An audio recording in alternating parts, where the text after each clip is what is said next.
sila magkasama dito nung ano? Nung malaking katawan? Todo. Kaya wala yung eskwelahan kasi yung lab. Pero magkasama sila yan pag magkaroon ng laban. Sa Tokyo sila. Yung taga Kyoto yun. Kumbaga ano yun eh. Maynila tsaka Cebu. Okay, gets ko na.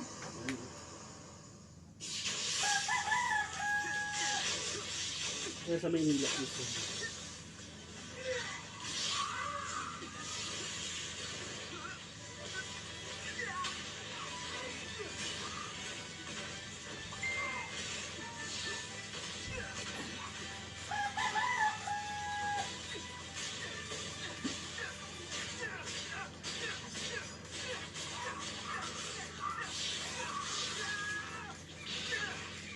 Agoy.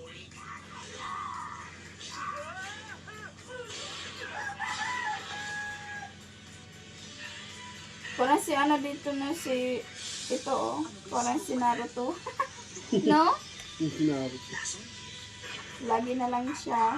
Kahit yung boses niya sa Tagalog, Naruto yan. Yung boses kay Naruto sa Tagalog. Hindi no. Iba din. Iba na.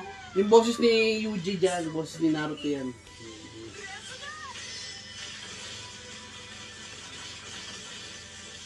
Sino.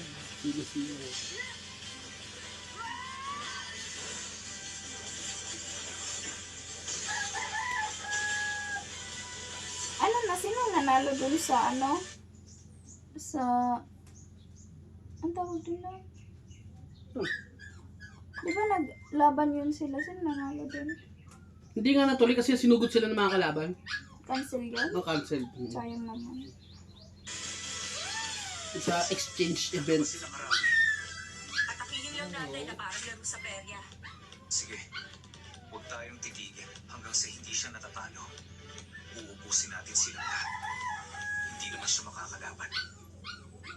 Ang ibig mo bang sabihin, wala siya gaanong offensive dahil napakalawak ng ginawa niyang incomplete domain? Hinala ko lang naman yan.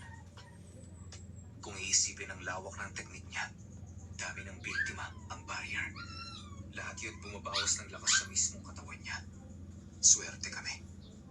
Kaya namin matalo ang supang ito. Ibig sabihin, yung isang curse spirit na lang ang problema. Hindi pa niya na-discover yung secret weapon niya, no? No. Ay, yung kapangyarihan niya ba na sabi nung kalaban?